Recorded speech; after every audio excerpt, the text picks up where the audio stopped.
Life signify पर आपका स्वागत है। मैं हूँ रविशंकर। और मेरे पिछले वीडियो जो कि जाति और वर्ण व्यवस्था के संबंध में था, उस पर बड़ी अनोखी अनोखी टिप्पणियाँ मेरे पाठकों की और फॉलोअर्स की प्राप्त हुई। कुछ अच्छी थी, कुछ बहुत अच्छी थी, और कुछ ऐसी थी जिन्होंने मुझे फिर से सोचने पर मजबूर किया। आज उन्हीं बिंदुओं को लेकर हम ये अपना वीडियो बना रहे हैं। देखिए, जब हम जाति व्यवस्था की बात करते हैं तो पहले हमें इस शब्द के मूल अर्थ पे जाना होगा, क्योंकि कोई भी शब्द जब भाषा में प्रयोग किया जाता है तो किसी एक खास अर्थ के लिए उसको बताने के लिए प्रयोग किया जाता है। अगर उससे हम दूसरा अर्थ निकालते हैं तो यह हमारी कमी हो सकती है, भाषा की कमी नहीं है। ये जाति शब्द जो बना हुआ है, इसकी मूल धातु है जन, और जन का अर्थ क्या होता है? जन्म लेना। तो जाति का जो शाब्दिक अर्थ आप लेंगे, यह वैसा ही है जैसे अंग्रेजी में स्पीसीज का होता है। मनुष्य जाति, पशु जाति, असुर जाति, दानव जाति, दैत्य, देव, बहुत सी जातियाँ, ये स्पीसीज हैं। माने इनकी एक अपना गुण है जो सभी में सामान्य रूप से पाया जाता है, और जिसके आधार पर उस स्पीसीज का हम निर्धारण करते हैं। तो पहली चीज़ तो यह हो गई कि जाति वह नहीं है जो आज हम समझते हैं या हमारी समाज में प्रचलित है। मूल था वर्ण। वर्ण शब्द था, वर्ण करने के अर्थ में, चुनने के अर्थ में तो ठीक है। जिस स्पीसीज के जिन लोगों ने या जिन समूहों ने किसी एक गुण धर्म को चुन लिया, जैसे मैं उदाहरण देना चाहूँगा, असुर। असुर का अर्थ आज क्या होता है? प्राणों को लेने वाला। लेकिन वास्तव में यह मनुष्यों का एक ऐसा समुदाय था जो असुम ददाति, असु माने होता है प्राण, यानी प्राणों को देने वाला ऐसा समुदाय था। अगर मैं आज कल्पना करूं तो मुझे लगता है कि शायद चिकित्सकों का, वैद्यों का, या इस प्रकार का कोई समुदाय रहा होगा जो मनुष्यों को प्राण देने का कार्य करता था। कालांतर में उनके गुणधर्म बदले होंगे, उन्होंने अपने जीवन के मूलभूत नियम बदले होंगे, और बदलने के बाद वह इस प्रकार से पूरे समुदाय के लिए घातक हो गए, उत्पीड़न करने वाले हो गए, कि धीरे धीरे वो असुर शब्द पर्यायवाची हो गया उत्पीड़क का, जो दूसरों को पीड़ा दे। राक्षस शब्द भी इसी प्रकार था। रक्ष धातु से बना यह राक्षस शब्द होता है। वयम रक्षामः इसका मोटो था, माने हम रक्षा करेंगे। किसकी रक्षा करेंगे? बाकी अपनी स्पीसीज के अन्य लोगों की। अब कालांतर में क्या हो गया? यह रक्षा करने वाला वर्ग जो निश्चित रूप से शक्तिशाली लोगों का वर्ग रहा होगा, शारीरिक, मानसिक और तकनीकी रूप से सक्षम लोगों का ग्रुप रहा होगा, यह अपनी शक्ति के नशे में चूर होकर अपने ही समुदाय के बाकी लोगों का या अपनी स्पीसीज के बाकी लोगों का उत्पीड़न करने पर आ गया, और बाद में रक्ष से बना हुआ राक्षस उत्पीड़क का या मनुष्यों के लिए जो घातक हो उसका प्रतीक हो गया। तो शब्दों के मूल में जाना आवश्यक होता है। हम लोग बात कर रहे थे जाति की, तो वर्ण से जो जाति बनी, यह कथा बड़ी रोचक है। देखिए, वर्ण के आधार पर ह्यूमन स्पीसीज या मनुष्य जाति के लोगों ने 4 मुख्य प्रकार के कार्य गुणधर्म चुने। वास्तव में जब जीवन को देखेंगे तो यही 4 कार्य होते हैं। क्या? अपने को अपग्रेड करना नॉलेज के हिसाब से, वो इसलिए ज़रूरी है कि प्रगति उसी से होगी। फिर जीवन की सुरक्षा करना, स्पीसीज तभी बची रहेगी, आप कोई भी व्यक्ति तभी बचा रहेगा, पशु जो भी हो वह तभी बचा रहेगा जब अपने प्राणों की सुरक्षा करे। तो पहला कार्य हो गया अपग्रेड करना या नॉलेज एक्वायर करना। दूसरा हो गया अपनी रक्षा करना। अब तीसरा क्या बचा? जाहिर सी बात है, भरण पोषण करना, क्योंकि अगर भरण पोषण के लिए पर्याप्त खाद्य पदार्थ और अन्य चीज़ें उपलब्ध नहीं हैं तो चाहे जितना योग्य हो, चाहे जितना ज्ञान हो, उसकी मृत्यु हो जाएगी। तीसरा हो गया भोजन, और चौथा क्या हो गया? इन सभी कामों को करने के लिए लॉजिस्टिक की ज़रूरत पड़ती है। आने जाने, व्यवस्था करने, उनकी सारी चीज़ों को ठीक ठाक करने की ज़रूरत पड़ती है। 4 प्रकार के कार्य हो गए, यही चारों वर्ण लिए गए। जिन व्यक्तियों के लिए शिक्षा प्रधान जिनका गुणधर्म था और जिनको ये लगा कि वो इस क्षेत्र में सबसे अच्छा काम कर पाएंगे, केवल अपने लिए नहीं सबके लिए, ब्राह्मण हो गए। दूसरा जो समझता था कि नहीं भाई इतना ज्ञान अर्जित करना, इतना पढ़ना लिखना अपने बस की बात नहीं है, हाँ शारीरिक रूप से मजबूत हैं हम, रक्षा कर सकते हैं, क्षत्रिय हो गए। जिनको ये लगा कि भाई देखो न तो इतना मेरे अंदर साहस है कि मैं जाके मोर्चे पर लड़ूं और न इतना मेरे अंदर धैर्य है कि मैं ज्ञान प्राप्त करूं, बड़ा विद्वान बन जाऊं। उन्होंने कहा भाई देखो भरण पोषण व्यापार सभी चीज़ों को सबको उपलब्ध कराना ये सारे कार्य मेरे मन का है, वो वैश्य हो गए। अब बचा लॉजिस्टिक का काम जो इन तीनों को आपस में जोड़ेगा, क्योंकि तीनों अपने अपने काम में व्यस्त हैं। आचार्य या ब्राह्मण गुरुकुल में शिक्षा में व्यस्त है, क्षत्रिय सेनाओं में देश की रक्षा में व्यस्त है या लोगों की रक्षा में व्यस्त है, वैश्य व्यापार के माध्यम से सबके लिए धन उपार्जन भरण पोषण की व्यवस्था करने में व्यस्त है। इनके बीच में एक कॉम्बिनेशन भी तो चाहिए, एक कोरिलेशन भी तो चाहिए। वो कोरिलेशन बनाने के लिए शूद्र वर्ण था जो मूलतः लॉजिस्टिक का काम देखता था। अब लॉजिस्टिक में छोटे बड़े हर काम शामिल होते हैं परिश्रम से संबंधित। उसका कारण ये था कि उन्होंने संभवतः उस समय अपने आप को जब मूल्यांकन किया होगा तो उन्होंने देखा होगा कि भाई हम लड़ नहीं सकते, क्षत्रिय नहीं हो सकते, हम ज्ञान अर्जित करने में इतनी रुचि नहीं है, हम ब्राह्मण नहीं हो सकते, इस तरह से व्यापार करना, लोगों की सबकी व्यवस्था करना, वह भी अपने बस की बात नहीं है। तो अब बचा क्या, लॉजिस्टिक का काम, वो उन्होंने चुना। और ध्यान देने की बात यह है कि यह पैदा नहीं हुए थे, उसी समाज के लोग थे। क्योंकि जब आप देखेंगे तो ये चारों वर्ण आर्यों के ही हैं, क्योंकि एक सीधा सा फंडा ये है कि आर्य और अनार्य दो शब्द मिलते हैं वेदों में। अनार्य उन्हें कहा जाता है जो आर्यों की अपनी सभ्यता संस्कृति से बाहर थे। तो ये जो शूद्र शब्द है ये बाहर के लोग नहीं थे, ये आर्यों के ही थे और आर्यों का ही विभाजन है। क्योंकि अगर आर्यों का विभाजन न होता तो ये चतुर्वर्ण की जो व्यवस्था है स्मृतियों में, वेदों में, उपनिषदों में न मिलती। क्यों करेंगे अपनी स्पीसीज से बाहर का या अपने समाज से बाहर के लोगों का उल्लेख, उनको क्यों अपनी व्यवस्था में शामिल करेंगे? तो पहले तो दिमाग में ये क्लियर करने की बात है कि शूद्र आर्य व्यवस्था के अंग हैं, आर्य लोग ही हैं। तो जब वो आर्य हो गए तो आर्यों से संबंधित हर विशेषाधिकार उन्हें उपलब्ध था, कहीं कोई दिक्कत नहीं थी। और जब वेदों की तरफ लौटेंगे ना तो आप देखेंगे कि वेदों के दर्जन भर से अधिक ऋषि वो इसी तथाकथित शूद्र जाति के हैं। भाई बदलता है शूद्र समुदाय, एक समुदाय जिसने ये कहा कि नहीं सब हम लॉजिस्टिक का काम देखेंगे, पूरा समुदाय देख रहा है।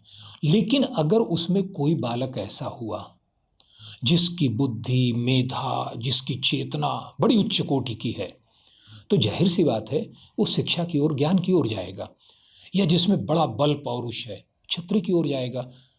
तो वेदों के ऋग्वेद से लेके यजुर्वेद, सामवेद, अथर्ववेद तक अनेक ऋषि ऐसे हैं, कम से कम दर्जन भर के नाम तो मैं जानता हूँ जो शूद्र वर्ण से आए हैं। कवशेलूस, अपाला, घोषा, सब शूद्र वर्ण से हैं अगर वर्ण की ओर जाएंगे तो। लेकिन सवाल ये उठता है कि ये वर्ण व्यवस्था अचानक जाति व्यवस्था में कैसे बदल गई? तो जैसा मैंने बताया कि जाति का अर्थ वह नहीं था, ये स्पीसीज के अर्थ में थी। लेकिन इन समुदायों में भी ये बिखरे हुए थे। और अगर प्राचीन साक्ष्यों की बात माने तो ये भारतवर्ष लगभग आधी दुनिया में फैला हुआ था। ये पूरा अफगानिस्तान, म्यांमार, इंडोनेशिया, बर्मा, जितना भी आप सोच सकते हैं, पूरा दक्षिण एशिया, ये भारत का अंग था। लोग बिखरे हुए थे, अलग अलग जगहों पे बसे हुए थे। अब जब कोई समुदाय कहीं अलग जाके बसता है तो वहाँ के इकोसिस्टम के मुताबिक उसकी आवश्यकताएं भी बदलती हैं। वो आवश्यकताएं खान पान से लेकर उनके जीवन शैली में, उनके रहने में, काम करने में, यहाँ तक कि उनके चिंतन प्रक्रिया में भी बदलाव लाती है। जब एक खास बदलाव उनके अपने पारिस्थितिकी के कारण हो गया, इकोसिस्टम के कारण हो गया, तो उनकी एक पहचान थोड़ी सी अलग बन गई अपने ही वर्ण के शेष लोगों की तुलना में। और ये जो अलग पहचान बनी है ना, ये पहचान उनको उपवर्ग की संज्ञा देने के लिए प्रयुक्त हुई। यानी इस वर्ण का ये उपवर्ग है।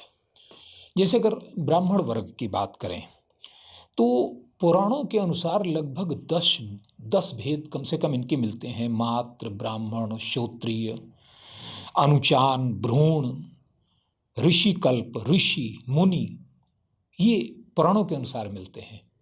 बाद में इसमें और विभाजन हुए। क्षेत्रीय आधार पर सारस्वत अलग हो गए, सरयू पारीण अलग हो गए, के समुदाय बनते गए, छोटे छोटे ग्रुप बनते गए। और उन ग्रुपों ने अपनी पहचान को जब और ज़्यादा मजबूत बना लिया तो वो कठोर हो गए। कठोर होने का मतलब एक पूरी तरह बंद समुदाय बन गया, क्लोज्ड ग्रुप बन गया। और ये सिर्फ ब्राह्मण में नहीं, क्षत्रिय में, वैश्य में, शूद्र में हुआ, सभी में हुआ। अगर मैं अभिलेखों की बात करूं तो क्षत्रियों में कुल 36 वंश लिखित रूप से हैं।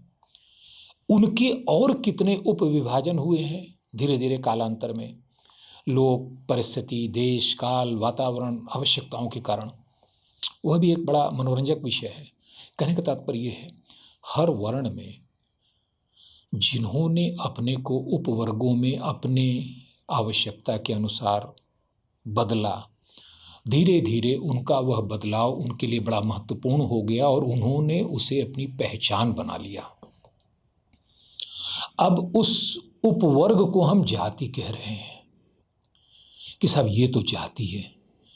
तो ये हमारी समस्या हो सकती है, हमारे भाषा की समस्या हो सकती है, ये व्यवस्था की समस्या नहीं है।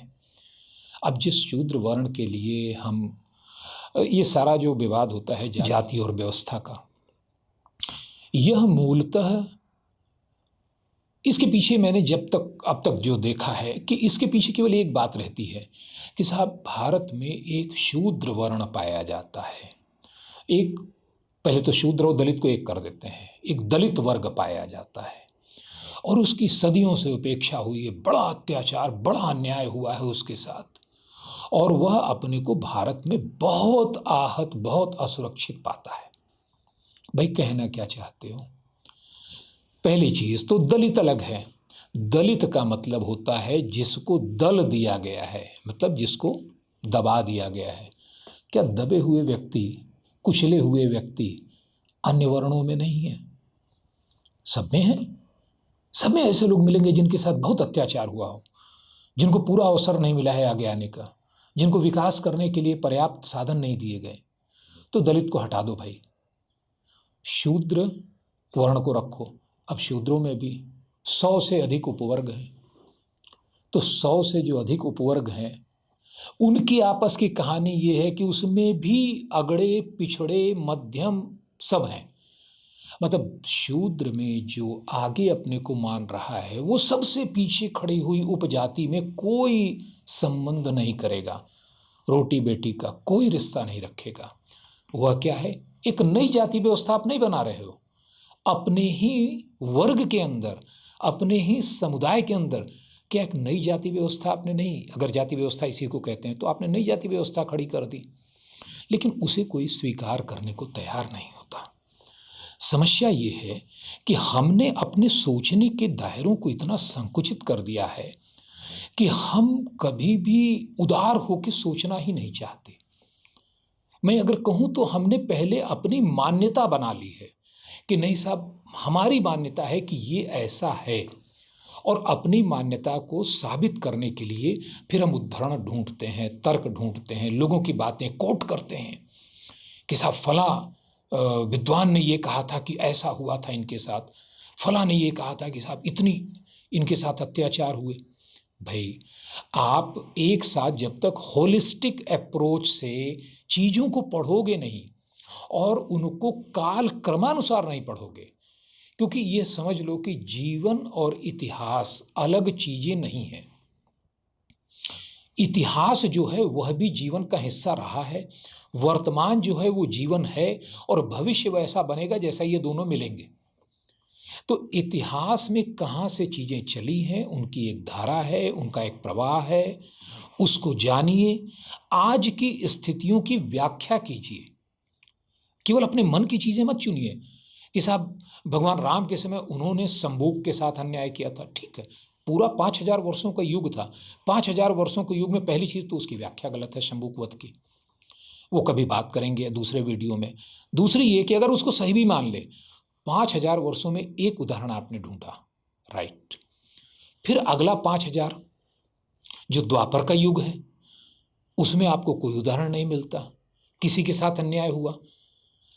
तो अब उसके बाद त्रेता के बाद द्वापर पूरा बीत गया, 10,000 वर्ष बीत गए, फिर 5,000 वर्षों का जो कार्यकाल कलयुग शुरू हुआ, इसमें उसको लाके थोप दिया कि नहीं, उस पूरे त्रेता की व्याख्या शंभुक वध है, और वो व्याख्या पूरी की पूरी लागू होती है कलयुग पर। क्या तर्क है, क्या बुद्धि है? निश्चित रूप से यह मानसिक आलस्य है। इसको मैं कहता हूं कि ये मेंटल प्रोक्रास्टिनेशन है या इंटेलेक्चुअल प्रोक्रास्टिनेशन है। इस मानसिक आलस्य से ऊपर उठने की बात है, और जब ऊपर उठेंगे, जब चीज़ों को पूरे संदर्भ में देखना शुरू करेंगे, नई दृष्टि प्राप्त होगी, और तब जो विचारों में परिवर्तन आएगा ना, वही समाधान देगा। मैं कहीं ये नहीं कह रहा हूं कि आज बहुत सी चीज़ें गलत नहीं हैं, लेकिन यह मत भूलिए कि हर युग में चीज़ें सब कुछ ठीक नहीं थी। इतना बड़ा समाज है, उसमें कुछ गलत रहेगा। जो सोचने विचारने वाले विवेकशील लोग हैं, बुद्धिजीवी लोग हैं, उनका काम है इन गलत चीज़ों की व्याख्या करना, पहचानना और उनको एरेडिकेट करने का प्रयास करना। हर युग में करना पड़ा है, इसमें भी करना पड़ेगा, इसमें नई बात क्या है। लेकिन केवल इस प्रकार से पुराने उद्धरणों को लेकर सर पीटने से, या दूसरों को अपशब्द कहने से, या व्यवस्था पर ताना कसने से कुछ नहीं होने वाला है। आइए मिलकर हम लोग अपने चिंतन को थोड़ा सा उदार बनाते हैं, चीज़ों को सही परिप्रेक्ष्य में समझते हैं, और फिर देखते हैं कि क्या परिवर्तन हम लोग ला सकते हैं। तो बने रहिएगा हमारे साथ लाइफ सिग्निफाई पर, इसी विषय पर आगे बात करने के लिए। थैंक यू, धन्यवाद। जय हिंद, जय भारत।